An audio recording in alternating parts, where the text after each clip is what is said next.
here in Resurrection Chapel here at Trinity, and we had a few technical difficulties, so sorry that the devotion's a little late today. Hopefully you still find it, and we'll try to make sure and communicate that if you didn't see it right away, it's there. Anyway, if you're watching now, you're watching, so let's get right into it. Again, welcome, and this is the last of our devotional series for the remedy that we were doing during Lent. This is a spin-off of our Lenten series that we were doing on Sundays, where we see Jesus as our remedy. And what we're going through for our Lenten devotions is looking at the second table of the commandments and seeing how Jesus remedies each of the 10 commandments for us as well.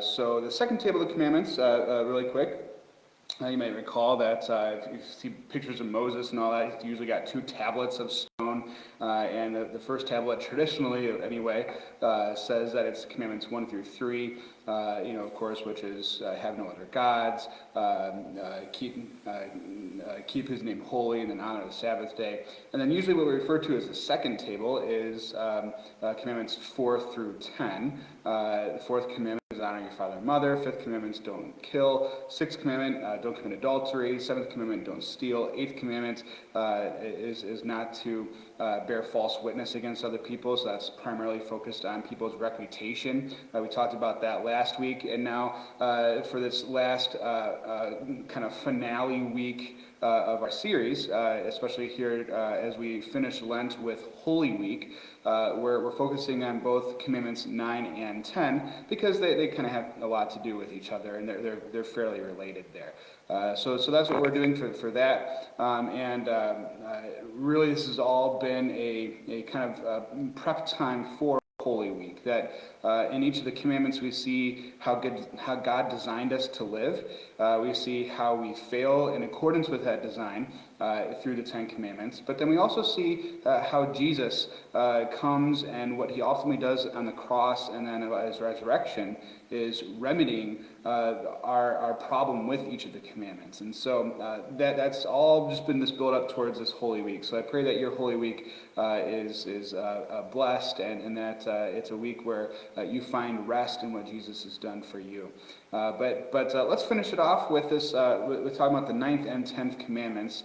And one last thing before we get into those commandments is that we've also been seeing how the commandments are not just thou shalt do this with the wagging finger and all, right? But also the promises. So they're not just a set of rules, but they're actually promises, because that's what Jesus does on Easter, is he actually restores us to God's design. That's actually the gospel, is that in Christ, we will one day be the people that he actually created us to be. So that's what we're going to go for, and that's where we'll land at the end of today. But let's go ahead and read the 9th and 10th commandments just to give you a refresher. I got the handy-dandy catechism here, so we'll just read out of here. So the 9th commandment goes like this: You shall not covet your neighbor's house. What does this mean? We should fear and love God so that we do not scheme to get our neighbor's inheritance or house, or get it in a way which only appears right, but help and be of service to him in keeping it. And then the 10th commandment goes like this: You shall not covet your neighbor's wife, or his manservant or maidservant, his ox or donkey, or anything that belongs to your neighbor. What does this mean?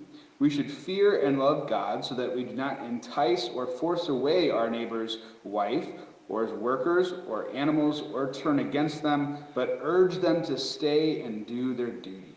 There you go. So, kind of in tongue-in-cheek, people have sometimes wondered, well, what's the difference between the 9th and 10th commandments? And really, the real difference is whether it has legs, right? So if it does not have legs, it belongs in the 9th commandment, because that's about your neighbor's house. And then your 10th commandment is anything with legs, because that's like your wife, his relationships with other people, and also his animals, right? Animals with legs. Bad joke, I'm sorry. Let's actually get into the devotional material now. What the 9th and 10th commandments do is that they establish contentment as a gift from God. that being content with what he gives us is actually a gift. It's actually a good thing that he gives to us, which maybe on the surface kind of seems like, okay, fine, contentment. We get to be happy with stuff. But I think there's actually a lot under it that goes a lot deeper, that contentment is actually a gift. And I think we can kind of see that. Because what contentment counteracts is coveting. And coveting is a sinful desire for anything that belongs to your neighbor. So for all the blessings that your neighbor has, and that's what the 9th and 10th commandments kind of cover together, is it's possessions, so anything that could be considered your neighbor's house, right? So that's the 9th commandment, and all his stuff and possessions, but also any relationships that your neighbor has. So relationships, kind of especially considering his closest relationships, like his wife and family, or spouse and family, right? But also friendships and acquaintances that he has. But it even extends to his animals. So that it talks about like his donkey, right? And that would extend like pets or anything like that. So primarily it's kind of thinking about your relationship to stuff and your relationship to other creatures is what the 9th and 10th commandments are kind of thinking about. And so coveting is really this sinful desire for the stuff that your neighbor has that you don't. And so really it's a scheming of the heart to get those things or relationships from your neighbor in ways that appear right. So this is where it kind of gets differentiated from the 7th commandment, because where the 7th commandment says you shall not steal, right? And of course, if you're taking things from your neighbor, that's stealing, right? But the 9th and 10th commandments say, but just in case you think that you might be able to get that stuff from him in a way that's not actually legally stealing, but is still kind of icky, right? If you can get it in a way that appears right and above board and even legal, that's still wrong.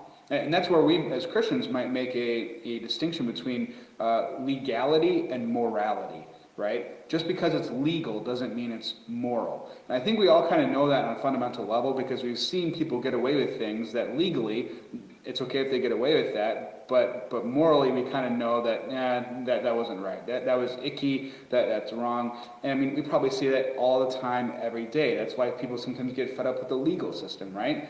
Because we know that somebody might be as guilty as sin, right? But they still get away with it. It can be a frustrating experience when we see that kind of injustice on earth, right? That's kind of getting away from what we're talking about, the 9th and 10th commandments, but they do show that just because something might appear right doesn't mean it is actually right. And we kind of know that on that fundamental level.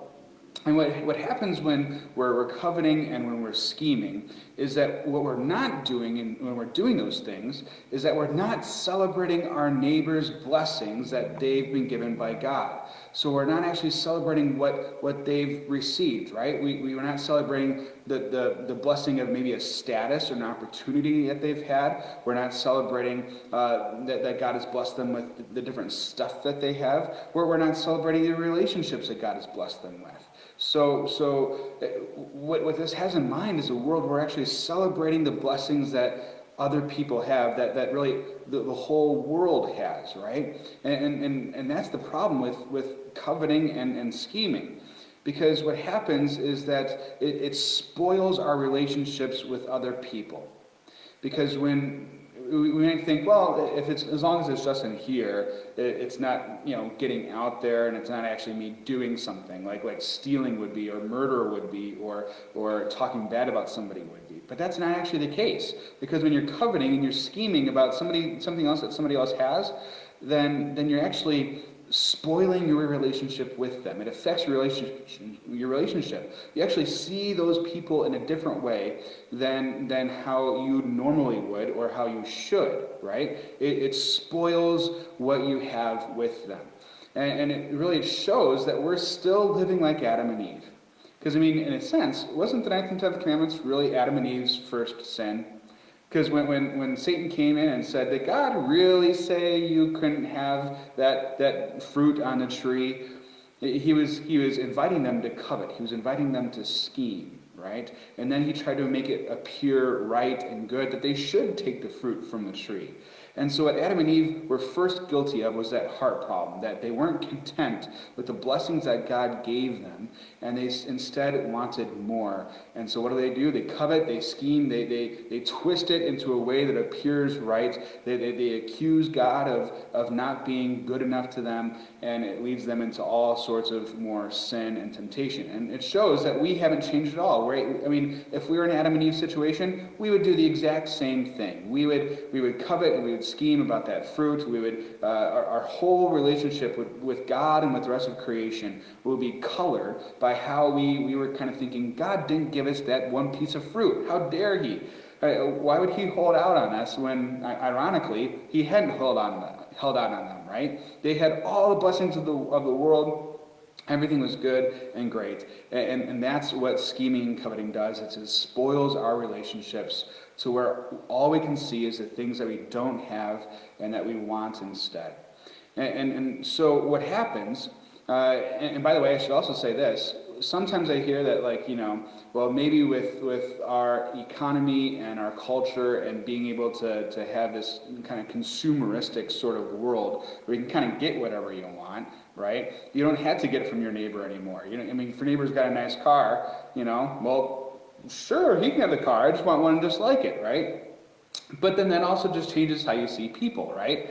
Now, instead of just celebrating that your neighbor has a nice car, you're kind of thinking, boy, what if I could be like that? And so now you're not seeing your neighbor as just your neighbor and your friend and celebrating what he has. Now you're saying, I want what he has. And that colors your relationship with your neighbor too, right? It changes that dynamic. And so it ends up being this greed and this sort of constant materialism and want for more, right?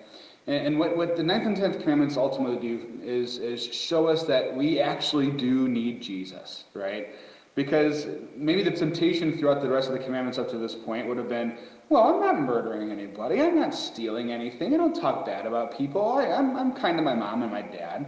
It almost tempts you to think, well, maybe I can actually get away with this. Maybe I can kind of walk away scot-free and I won't actually need Jesus. I won't actually need any of this God stuff. I can just say, you know what, I'm above sin. I'm good. I'm great. And the 9th and 10th commandments say, no. It's actually a heart issue. It's actually an issue deep inside that you actually need to deal with, and you actually need Jesus because you are actually a sinner.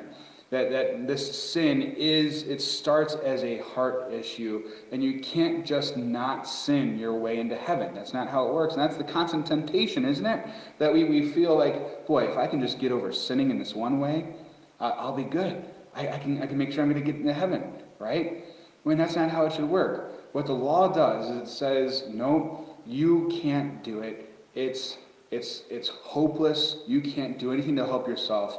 You do actually need Jesus. Which kind of makes it a good devotion for Holy Week, right? Because we actually need what Good Friday gives us. That's why we call it Good Friday. But what it shows us is that our nature is corrupted by sin, that even our very thoughts and our heart are focused on selfish desires, that it's all, it colors how we see everything, right? God's creation, our relationships, the blessings that he gives to us aren't good enough. We are only motivated by sinful desires. Our nature has been totally corrupted, and we need Jesus to come and fix that. We really actually need to trust Jesus that he is our only way to heaven, right? That's what the 9th and 10th commandments do for us. Which leads us to talking about Jesus as the remedy, that we've seen how Jesus follows each of the commandments that comes before this to actually save us, right? So instead of murdering, Jesus actually gives us life. He's the one that's murdered for us, that he actually gives his life for us. Well, in this same way, Jesus follows the 9th and 10th commandments for us, so that he actually comes down and he remedies our human nature. That Jesus actually, one of the reasons why the second person of the Trinity, in all of his almighty glory as God, one of the reasons why he also took on human flesh and became God and man was so that he could redeem our human nature again, where he actually does it the right way. He lives a perfectly righteous life. And really, this commandment is all about righteousness, right? Being in a right relationship with God and a right relationship with the rest of creation. And who better does that than Jesus? We should have done that. That's how God created us to be, is to be in a right relationship with everybody and not have our entire relationship to God and the rest of the world be colored by what we don't have. But Jesus does do that. He restores that righteousness to humanity by becoming a human person, a human creature, and living with that righteous nature, right? So he actually follows the 9th and 10th commandments by being perfectly content with the blessings that God has given to him. And he's truly selfless, right? Instead of a selfish sort of coveting, wanting constantly what other people have, he is the human being who does it right. He's the God-man who actually is perfectly selfless. And he loves us to the point where it's non-transactional, right? He doesn't say, well, I'll love you only if you give me this, right? He loves us in the deepest sort of way, where he doesn't ask things of us. He simply gives and gives and gives and gives, right? He even goes to the cross knowing we're all going to do horrible things, knowing that we're not going to be faithful to him, knowing that we can't possibly love him as much as he loves us, and he goes to the cross anyway for us. Jesus is the one who is fully devoted to us. He is fully faithful to us. He has no ulterior motives when it comes to his relationship with us. We might have constant ulterior motives when it comes to other people, but he's the one who has the perfectly right and righteous motives towards us, simply out of love and faithfulness to us. That's how Jesus follows this commandment for our benefit. He actually deeply, truly loves us. And we've also talked about how each of the commandments points to a promise that we look forward to, right? So that we shall not one day covet our neighbor's spouses or his relationships or his house, all those kinds of things, where one day we will live in a world like that. So what will that world look like? I mean, we've talked about how we actually look forward to not just going to heaven when we die, that's part of it, but after heaven, we actually come back down to earth with Jesus, and we live in a new creation, a new heaven on earth forever. And so we actually get to imagine what that world is going to be like, and it's probably going to be a lot like this world, only perfect. So what does the 9th and 10th commandments look like? What do they look like as promises? I would say that it looks like a world that is free of manipulation. It's totally devoid of any kind of manipulation of people to get things from other people. Manipulation to try to gain more out of life, to maybe somebody else's hurt or their loss, right? We're actually, we're all there for each other. We're constantly celebrating each other. We're constantly righteous towards God, and we're in right relationships towards the rest of the world. Everything works well. We're all there supporting each other. There's no ickiness, sort of people trying to scheme and get things from each other. There's no sort of want and constant desire for more, because you have it all. And that's what that new world is going to be, a world of abundant blessing and gratitude, knowing that God has given us everything we could possibly imagine and more, and that we have that constant gratitude, and we get to celebrate all of the goodness that God has given to us. And that's really what Jesus wins for us on Easter. He rises from the dead because he is the one who brings about this new world. He's the one who creates the new creation and gives us this new reality. So I pray that that helps you as you go about your Holy Week, and we look forward to Good Friday and Easter, where we celebrate what Jesus has done for us and the promises that he has given to us, the promises that we get to see through the Ten Commandments.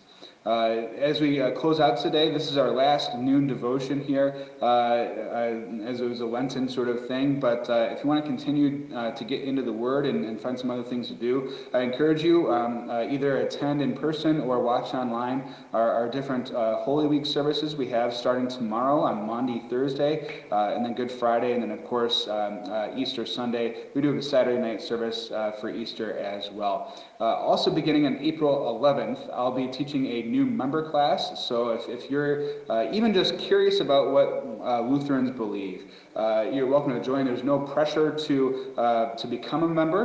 You're very welcome to do so.